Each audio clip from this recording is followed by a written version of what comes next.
Silakan duduk Bapak Ibu. Terima kasih tim pujian penyembahan.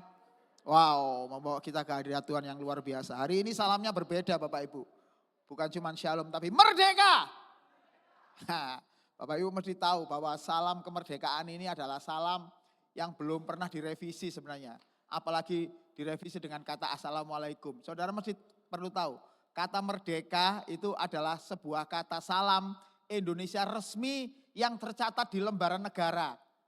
Jadi sebenarnya di acara-acara resmi itu harusnya kata-katanya merdeka, bukan assalamualaikum, apalagi shalom. Tapi nggak apa-apa, kita karena kita ini di gereja, ya kita di tempat ibadah ya wajar lah kita menggunakan kata-kata yang Tuhan pakai sendiri waktu itu. Bapak Ibu, hari ini spesial sekali. Saya juga ngikuti tim PAW pakai baju daerah ya. Ini enggak kebetulan karena memang mereka ingin agar suasananya berbeda. Bapak Ibu perlu tahu mengapa kita juga mengikuti ini. Bukan kita sok-sok, FOMO, yang lain pakai baju daerah ikut baju daerah semua. Bukan seperti itu Bapak Ibu. Bapak Ibu perlu tahu bahwa gereja ini itu juga mendoakan bangsa ini. Amin. Namanya Gereja Surabaya City Blessing. Artinya kehidupan kita, kehidupan setiap jemaat harus menjadi berkat untuk bangsa ini. Harus menjadi berkat untuk kota ini. Siapa yang siap untuk jadi berkat untuk kota ini? Amin, haleluya. Nah, hari ini saya mau bawain firman. Bentar ya, saya nyalain dulu. Saya pastikan saya bisa.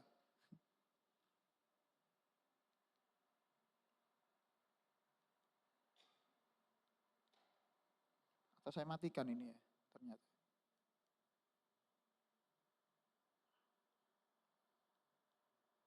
Langsung aja slide pertama. Nah hari ini kita akan berbicara mengenai kemerdekaan dalam Kristus.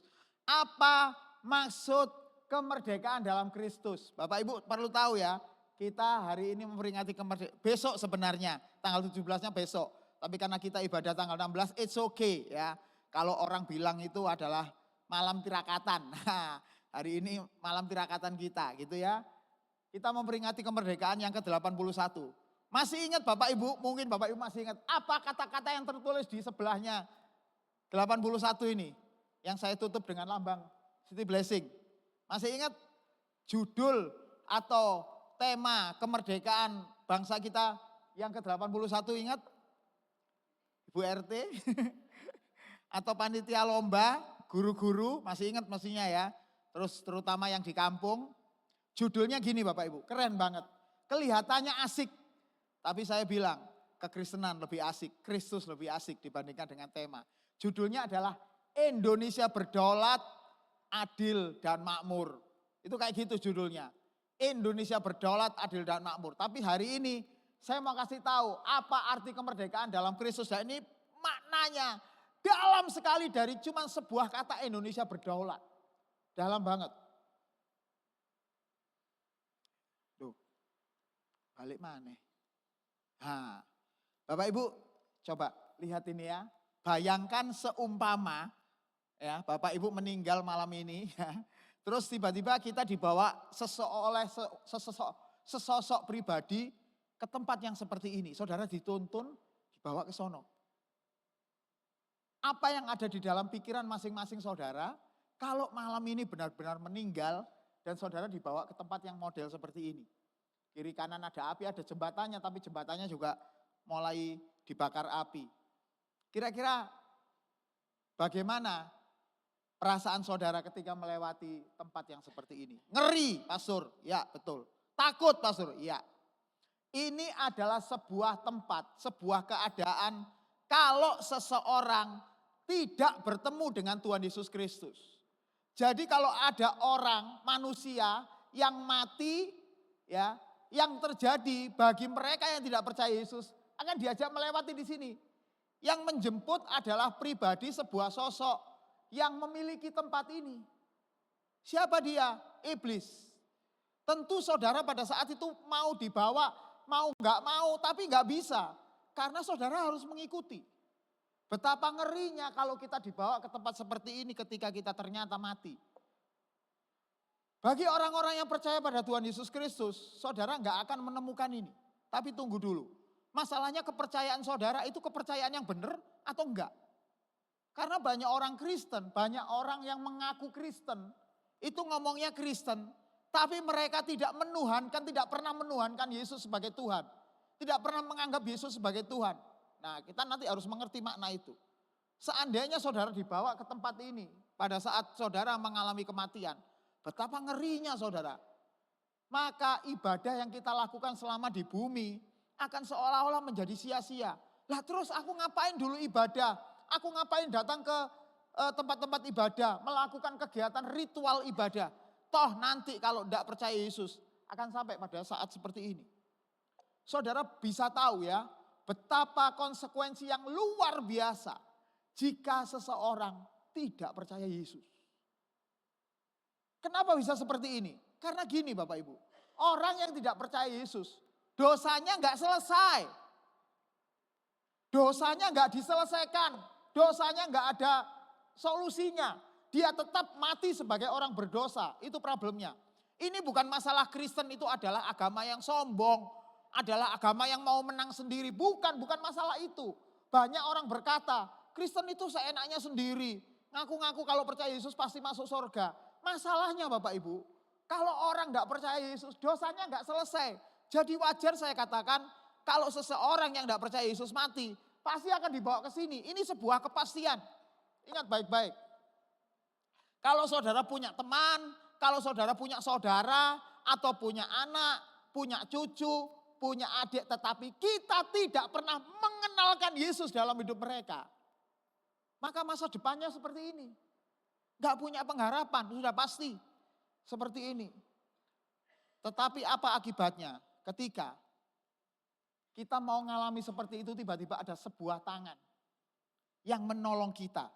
Kita berada di tempat ini, ya, kita mau dibawa ke tempat ini, ya, sudah ada di sana, tiba-tiba ada tangan yang nolong ini. Ada sesosok tangan yang nolong. Dan tangan itu adalah Tuhan Yesus. Oleh karena itu Bapak Ibu, ya, ketika Bapak Ibu sekarang ini diselamatkan, ketahuilah bahwa semuanya itu adalah karena anugerah. Anugerah itu memerdekakan. Memerdekakan artinya membuat Bapak Ibu tidak lagi berada di tempat seperti ini.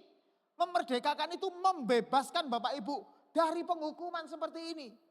Dan tangan itu, tangan Yesus itu, kita sebut sebagai anugerah. Kenapa kita sebut sebagai anugerah? Karena sebenarnya kita tidak pantas menerima itu. Kan kita ini orang jahat. Kita kadang suka bohongin orang lain.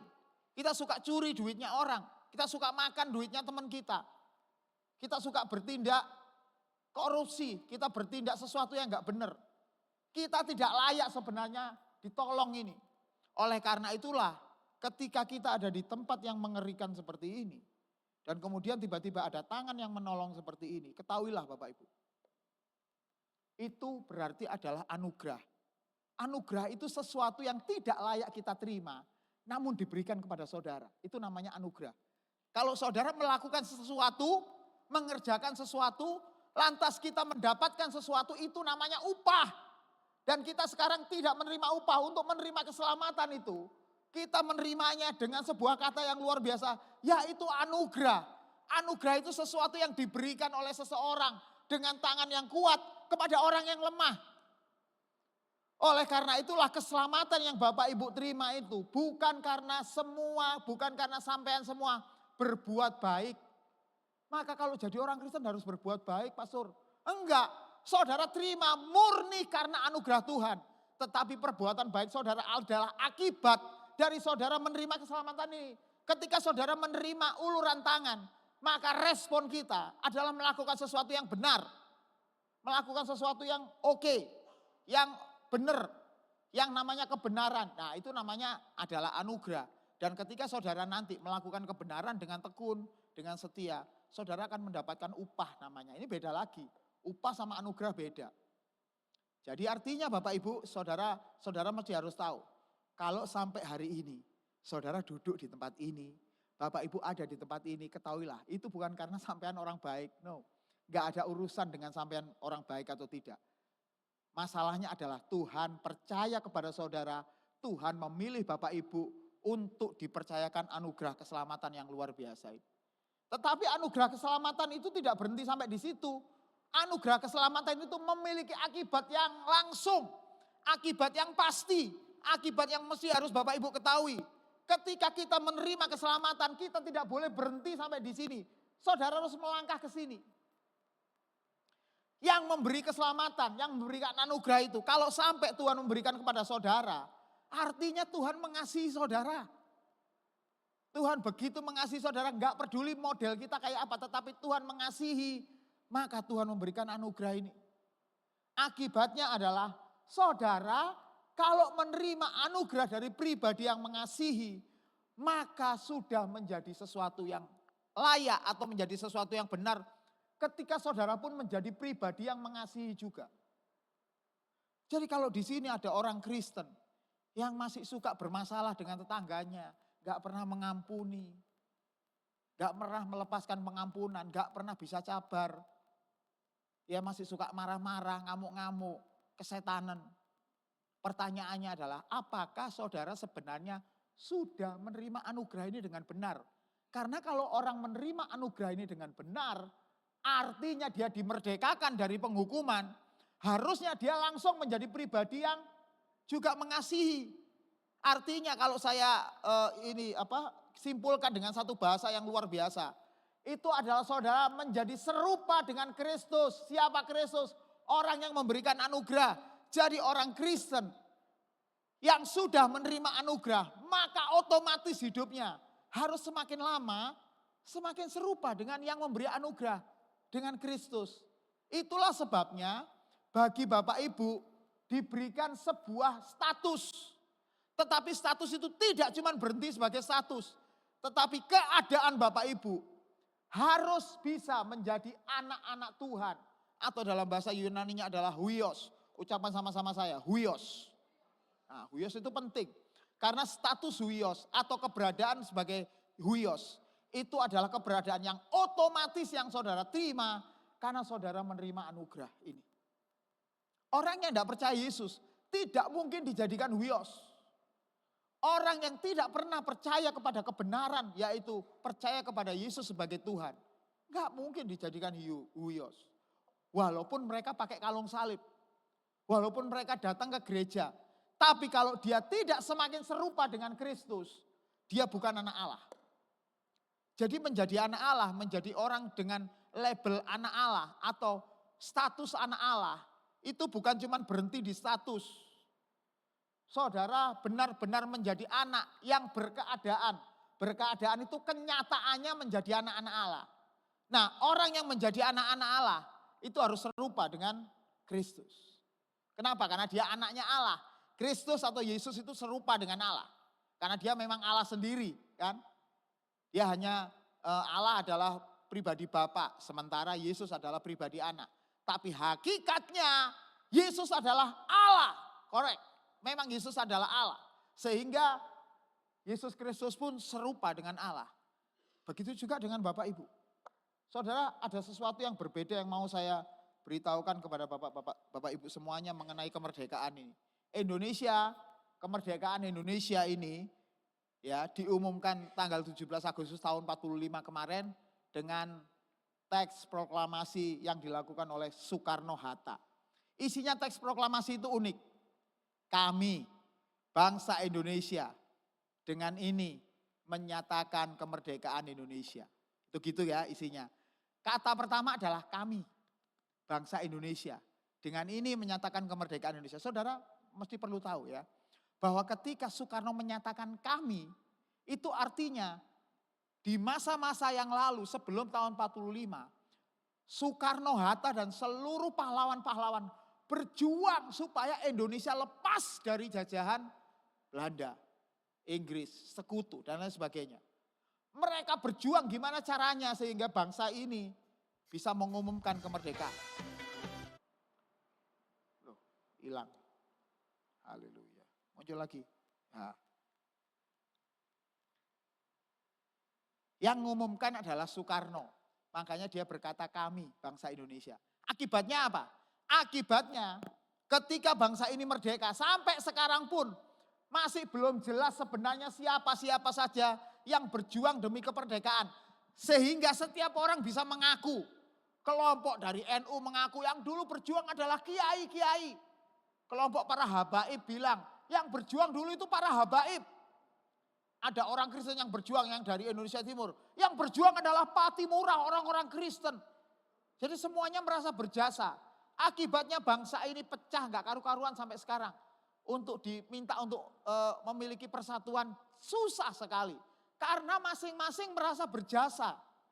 Tapi kita lihat kemerdekaan yang diberikan oleh Tuhan Yesus Kristus. Bukan karena saudara orang baik. Bukan karena saudara orang hebat. Bukan karena saudara orang yang suka nolong orang lain maka saudara diselamatkan. No. Keselamatan di dalam kekristenan adalah murni karena anugerah Tuhan. Bukan karena kita sendiri. Oleh karena itulah orang yang tahu bahwa keselamatannya karena anugerah Tuhan. Maka hidupnya harus semakin lama semakin berkurang. Aku harus semakin berkurang dan Yesus harus semakin bertambah. Oleh karena itulah Bapak Ibu mesti perlu tahu. Ketika Bapak Ibu percaya bahwa keselamatan itu adalah anugerah, maka seharusnya otomatis saudara semakin serupa dengan Kristus. Gak cuma berhenti, oke aku selamat, selesai. Dan kemudian gak melakukan apa-apa, kita akan jadi orang hyper grace Bapak Ibu. Kalau hanya berhenti di selamat, kemudian kita gak melakukan apa-apa. Saudara mesti tahu bahwa keselamatan yang saudara terima, kalau itu saudara tahu bahwa itu adalah anugerah, maka keselamatan itu akan membawa pribadi kita semakin serupa dengan Kristus. Oleh karena itulah satu firman Tuhan yang mau saya kasih tahu. Di dalam Matius 28 ayat yang ke-18. Ini ayat ini yang mendahului The Great Commission atau amanat agung yang Tuhan berikan kepada setiap orang percaya. Apa itu ayatnya bunyinya gini. Yesus mendekati mereka dan berkata, kepadaku. Yang ngomong siapa nih? Yesus. Mendekati murid-muridnya dan berkata, kepadaku telah diberikan apa? Segala kuasa. Di sorga dan di bumi. Saudara tahu kata kuasa ini menggunakan kata ekousia. Masih ingat ketika saya menjelaskan tentang ekousia? Kalau lupa nanti saudara putar balik videonya. Ya. Ekousia itu adalah hak istimewa. Kepada Tuhan Yesus sudah diberikan segala hak istimewa. Baik di sorga dan di bumi. Maka ayat selanjutnya adalah karena itu pergilah. Jadikanlah semua bangsa muridku. Itu kata Tuhan. Nah, ini menarik, sastranya ini menarik. Sastra yang dituliskan oleh Matius ini menarik. Karena setiap kali Alkitab kita menyatakan betapa luar biasanya Tuhan. Maka kemudian setelah itu Tuhan mengutus kita. Jadi kalau Bapak Ibu membaca di dalam kitab Wahyu, itu saudara akan jelas melihat. Bahwa sebelum Tuhan menyampaikan mandat kepada Rasul Yohanes untuk menyampaikan kepada ketujuh jemaat yang ada di dalam kitab Wahyu. Tuhan selalu mengatakan tentang keberadaannya sebagai Allah yang luar biasa. Aku adalah Allah yang berjalan di antara ketujuh kaki dian emas. Aku adalah Allah yang berjalan dengan memegang ketujuh bintang emas. Selalu Tuhan menyampaikan awalnya lebih dulu. Dia menyatakan siapa dirinya. Baru kemudian dia mengutus. Nah sekarang ini Bapak Ibu ya. Ketika saudara menjadi orang yang percaya. Maka di saat yang sama Tuhan menyatakan kepada kita semuanya bahwa Yesus itu memegang semua hak istimewa yang dulu pernah diberikan oleh Bapa kepadanya dan dia sekarang sudah memegang kembali dan kemudian dia diberikan segala kuasa baik di surga dan di bumi. Lantas apa akibatnya buat kita yang percaya? Saudara, ketika saudara tahu bahwa Tuhan sudah memegang semua hak istimewa, semua kuasa di tangannya. Maka kita harus menjadikan Yesus sebagai Tuhan. Nah makna ini yang banyak orang Kristen gak tahu. Makanya saudara mesti mengucap syukur ada di gereja ini. Saudara dijelaskan dengan jelas. Apa maksud menjadikan Yesus sebagai Tuhan? Di dalam 2 Petrus 2 ayat yang ke-1 berkata. Sebagaimana nabi-nabi palsu dahulu tampil di tengah-tengah umat Allah. Demikian pula di antara kamu akan ada guru-guru palsu. Maaf. Mereka akan memasukkan pengajaran-pengajaran sesat yang membinasakan. Dengar baik-baik jemaat Tuhan, orang-orang yang percaya kepada Tuhan. Seperti di zaman nabi-nabi dulu, ada nabi-nabi palsu juga. Maka di zaman sekarang ada juga pengajar dan juga nabi-nabi palsu. Apa sebenarnya mereka ajarkan? Mereka memasukkan pengajaran-pengajaran sesat yang membinasakan. Apa itu? Bahkan mereka akan menyangkal penguasa yang telah menebus mereka dengan jalan demikian, segera mendatangkan kebinasaan atas diri mereka. Bapak Ibu semuanya, ketika saudara percaya bahwa Yesus adalah penyelamat kita semuanya dan kita menikmati perjamuan kudus setiap minggu pertama, maka sebenarnya saudara harus tahu bahwa di saat yang sama saudara menerima kuasa perjamuan, saudara harus mengerti bahwa yang ada di dalam hidup kita adalah penguasa. Kata Tuhan di dalam kekristenan itu bukan cuman sesuatu yang kita sembah, no. Tetapi kata Tuhan menggunakan kata kurios yang di dalam bahasa terjemahan perjanjian lama menggunakan kata Adonai. Sama. Nah, arti dua kata itu adalah penguasa, majikan, raja. Artinya ketika saudara percaya kepada Tuhan, saudara tidak cukup berhenti hanya menjadi orang yang hanya memakai kalung salib kayak saya ini. Weh, kayak kalung salib kayak Pastor Hari. Ini kayaknya ngedeni setan nih. Jadi saudara tidak boleh hanya berhenti sampai di situ. Saudara harus melanjutkan dengan menjadikan Yesus sebagai raja, sebagai penguasa dalam hidup kita, sebagai majikan dalam hidup kita. Masalahnya Bapak Ibu, tidak semua gereja, tidak semua pengajar mengajarkan hal itu. Rata-rata yang mereka ajarkan adalah ketika engkau percaya Yesus, segala sesuatu nanti kamu ditolong, hidupmu akan semakin nyaman, semakin indah, semakin asik. Kan gitu pengajaran-pengajaran gereja lain kan. Mungkin Bapak Ibu di sini gak cukup datang di gereja City Blessing. Mungkin minggu keberapa itu pergi ke gereja yang lain. Perhatikan coba pengajarannya. Rata-rata adalah membuat saudara yang percaya pada Yesus hidupnya tambah lama tambah nyaman. Kekristenan tidak pernah mengajarkan itu. Kekristenan mengajarkan in the moment Bapak Ibu percaya pada Tuhan Yesus, saudara harus menjadikan Yesus sebagai penguasa hidup kita satu-satunya. Gak ada yang lain. Ini kayaknya sesuatu yang biasa itu, tapi padahal ini penting di dalam hidup kekristenan. Why? Karena kalau saudara tidak menjadikan Yesus sebagai penguasa, tidak menjadikan Yesus sebagai majikan, maka yang terjadi adalah sesuatu yang membinasakan. Sebagaimana nabi-nabi palsu dahulu tampil di tengah-tengah umat Allah, demikian pula di antara kamu akan ada guru-guru palsu. Mereka akan memasukkan pengajaran-pengajaran sesat yang membinasakan. Bukan hanya sesat tapi membinasakan. Bahkan mereka juga akan menyangkal penguasa yang telah menebus mereka. Dan dengan jalan demikian segera mendatangkan kebinasaan atas diri mereka. Orang-orang Kristen yang tidak pernah mau menjadikan Yesus sebagai penguasa satu-satunya dalam hidupnya. Dia termasuk bilangan orang yang nanti akan dibinasakan. Even though kita Kristen, walaupun kita orang Kristen. Makanya menjadi penting adalah mari kita koreksi apakah kita sudah menjadikan Yesus sebagai satu-satunya majikan dalam hidup kita. Kalau percaya bahwa Yesus adalah juru selamat, itu semuanya mungkin bisa dengan mudah kita lakukan. Tapi kalau menjadikan Yesus sebagai Tuhan, belum tentu semua orang Kristen bisa melakukan hal itu. Karena yang terjadi justru ketika kita percaya Yesus, kemudian fokusnya justru hidup kita. Seolah-olah kita yang bisa mengatur Tuhan. Kita bisa berdoa dan minta Tuhan melakukan sesuai keinginan kita. Kita minta Tuhan untuk melakukan sesuatu yang kita maui. Kalau kita ngalami sesuatu yang tidak enak, sesuatu yang tidak nyaman, kita merasa berhak protes sama Tuhan. Kita berhak merasa komplain sama Tuhan. Kita berkata, Tuhan, aku kan sudah melayani Engkau. Kemarin Bapak Ibu saya melayani di sebuah gereja di Surabaya Utara. Dan sang WL-nya itu waktu itu lagi kesaksian. Saudara-saudara, saya beberapa saat yang lalu saya divonis kanker payudara. Di saat yang sama dia marah sama Tuhan. Dia protes sampai kemudian ngomong sama dokternya.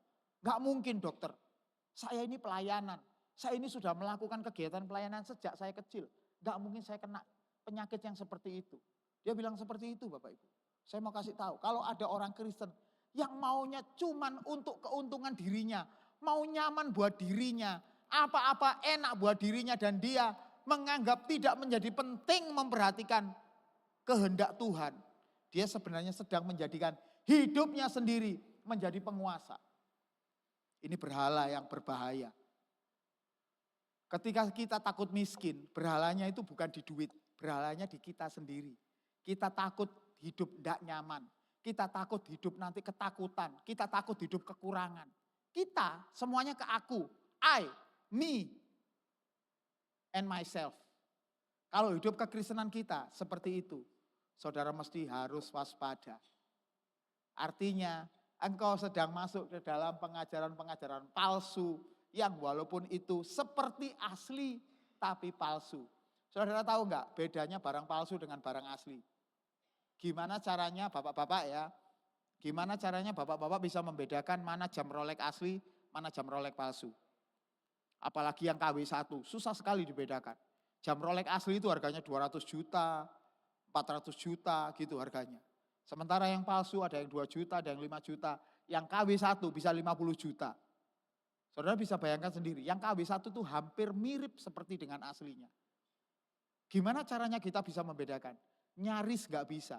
Yang hanya bisa membedakan adalah orang-orang yang pernah punya jam Rolex asli. Betul kan? Kalau saudara gak pernah punya jam Rolex asli, gak tahu. Saya kapan hari itu pelayanan diantar istri saya Bapak Ibu. Saya pelayanan di sebuah perusahaan gitu ya di daerah Sidoarjo. Saya pelayanan di sana, istri saya bawa tas, saya masih ingat waktu itu. Tasnya ditaruh gini. Di sampingnya ibu direktur bawa tas yang sama persis dengan istri saya. Persis tasnya podo, didekek nang sebelah. Masalahnya adalah punyanya istri saya barang palsu. Punyanya direkturnya barang asli. Saya nggak pernah tahu apakah mana yang asli mana yang enggak. Tapi dia tahu. Punya aku palsu loh, dari mana kamu tahu? Kelihatan banget. Kelihatan dari mananya? Warna sama, modelnya sama. Yang tahu hanya cuma dia yang pernah punya asli. Kok beda ya punya saya? Tentunya direktur itu juga pasti tahu. Ibu pendeta pakai barang palsu gitu. Saudara mesti tahu bahwa tidak semua gereja, tidak semua pelayanan, tidak semua hamba Tuhan mengajarkan sesuatu yang benar. Kalau sesuatu yang benar itu diajarkan, maka sebenarnya dia harus membuat saudara semakin lama semakin berkurang dan Yesus harus semakin bertambah dalam dirimu. Nah ini masalahnya bagian ini yang paling sulit Bapak Ibu. Rata-rata orang ikut Tuhan itu pengennya hidup enak, nyaman. Pengennya hidupnya semuanya serba dijamin sama Tuhan. Kau menjamin hidupku. Aku menang lebih dari pemenang. Enggak, lagu itu enggak salah ya WL, enggak salah. Memang benar, kita menang karena Yesus yang memberikan kemenangan, bukan karena saudara yang menang. Gitu. Nah itu namanya lebih dari pemenang. Menang tapi enggak usah bertarung. Kan itu namanya lebih dari pemenang. Kenapa? Karena Yesus sudah melakukan 2000 tahun yang lalu. Nah masalahnya adalah ketika saudara sekarang ini masih dikasih kesempatan untuk bernafas, untuk ada di gereja ini, untuk menjadi umat percayanya Tuhan, maka saudara harus menjadikan Yesus sebagai satu-satunya penguasa dalam hidup kita. Kalau enggak bisa. Yesus pernah bertanya kepada murid-muridnya, menurutmu kamu siapa? Menurut kalian aku siapa? Itu kata Tuhan Yesus. Dan Tuhan Yesus jawabannya gini, kamu menyebut aku guru dan Tuhan. Dan katamu itu apa? Tepat. Sebab memang akulah guru dan Tuhan. Ketika Tuhan Yesus mengatakan, aku adalah guru dan Tuhan. Itu bukan cuma hanya sebatas kalimat guru dan Tuhan. Ini mengandung konsekuensi yang luar biasa Bapak Ibu. Artinya orang percaya pada saat itu murid-murid Tuhan Yesus harus hanya boleh belajar kebenaran dari sang guru agung Tuhan Yesus. Mereka tidak boleh memasukkan pengajaran-pengajaran yang lain, guru-guru yang lain. Orang-orang Farisi, orang-orang Saduki. Gak boleh dicampur dengan pengajaran Yesus. Apalagi ketika Yesus berkata, aku adalah guru dan Tuhan. Tuhan menggunakan kata ho kurios. Ho kurios itu artinya adalah aku adalah sang penguasa satu-satunya dalam hidupmu. Ya. Dan katamu itu tepat sebab aku memang adalah guru dan Tuhan.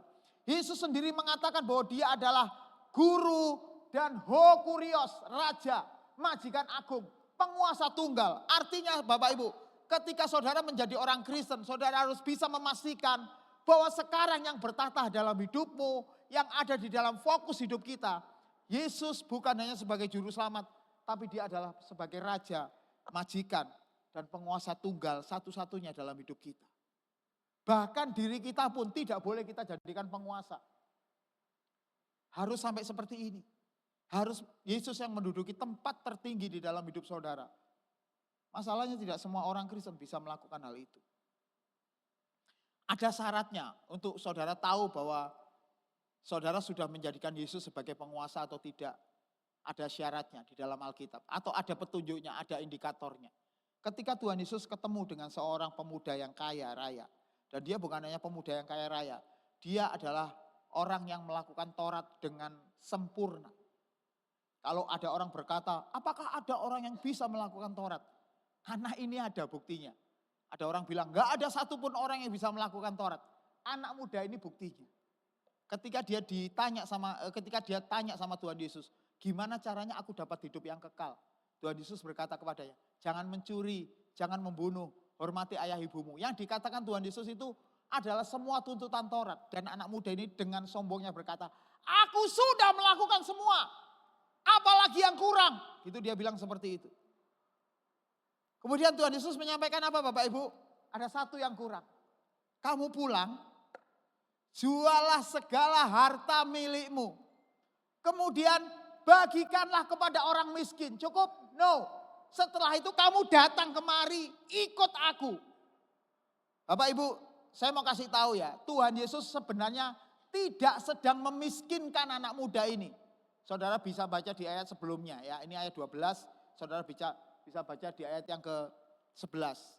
Tuhan Yesus tidak sedang mau memiskinkan anak muda ini.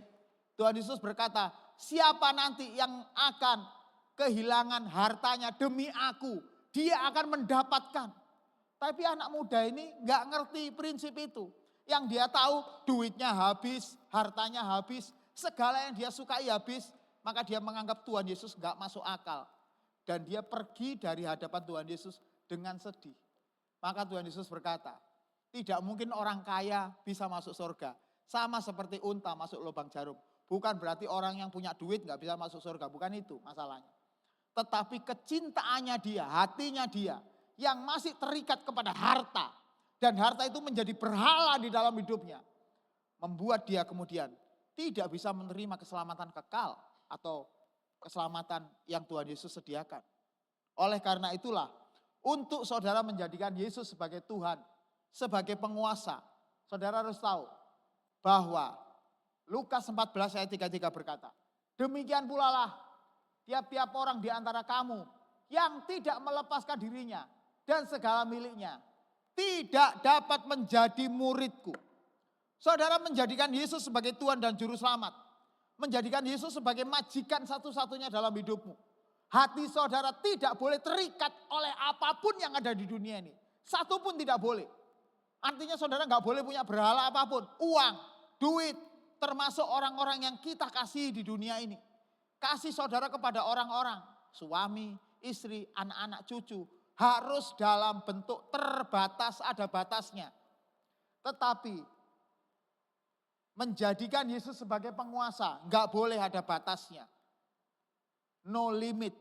Saya pernah dikasih Pastor Sam sebuah tema khotbah judulnya No Limit. Nah, itu adalah khotbah pertama saya di gereja Surabaya City Blessing ketika Pastor Sam memberi kepercayaan pada saya untuk berdiri di tempat ini.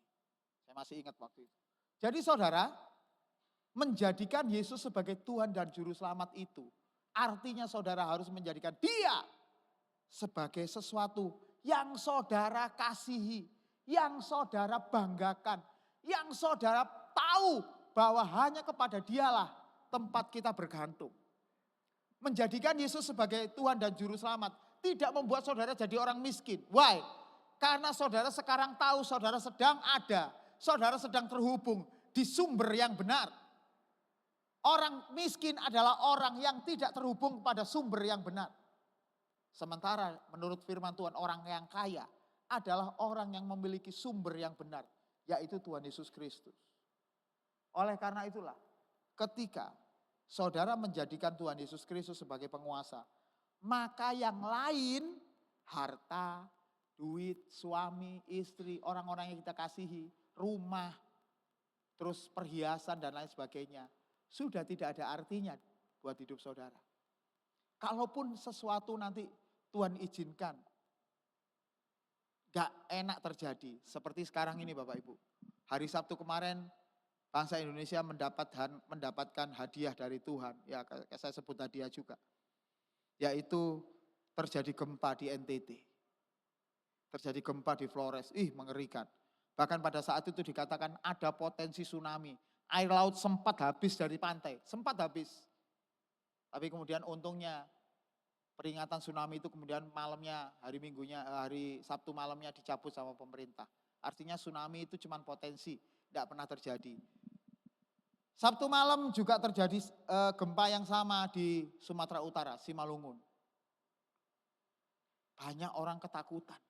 Saudara mesti tahu bahwa sebenarnya kemerdekaan bangsa ini tidak boleh terlepas dari harusnya bangsa ini menjadikan Yesus sebagai Tuhan.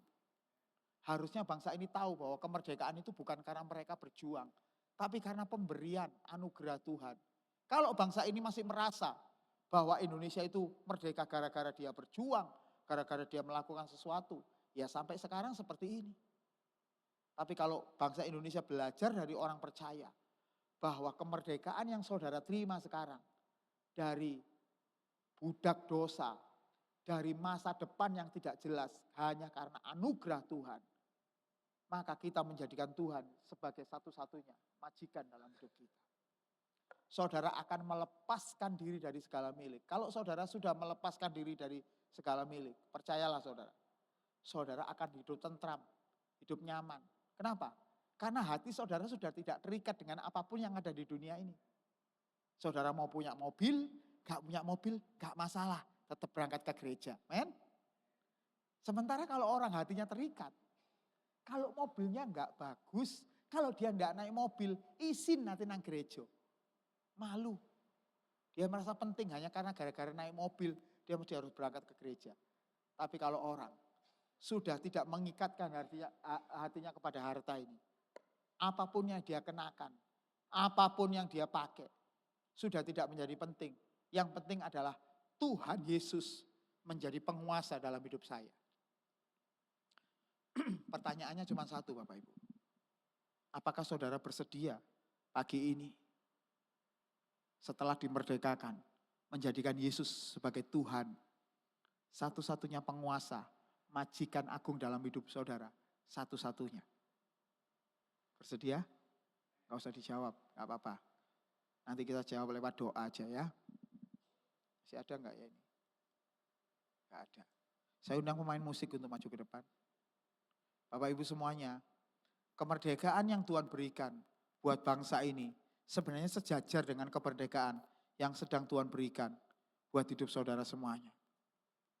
Ketika Tuhan membebaskan kita dari penjajahan dosa, dari perbudakan dosa, sejatinya Tuhan hendak menyampaikan bahwa yang dia berikan adalah karena anugerah. Dan dia cuma ingin satu, yaitu saudara menjadikan dia sebagai penguasa tunggal dalam hidupmu. Bukan uang, bukan emas, perak, dan permata. Tapi hanya Yesus. Karena ketika saudara menjadikan Yesus sebagai satu-satunya majikan, artinya hidupmu harus diperintah oleh Tuhan. Saudara mau suka atau tidak suka, tanya sama Tuhan dulu. Saudara gak bisa suka-suka sendiri. Saudara mau kecewa sama orang, saudara mau kepahitan sama orang, suka-suka sendiri gak bisa. Saudara mesti tanya sama Tuhan. Kalau aku melakukan ini, Tuhan disenangkan gak? Menjadikan Yesus sebagai Tuhan dan Juru Selamat. Saudara percaya bahwa pimpinan firman Allah dalam hidup saudara itu lebih tinggi daripada kepentingan kita sendiri. Daripada keinginan kita sendiri.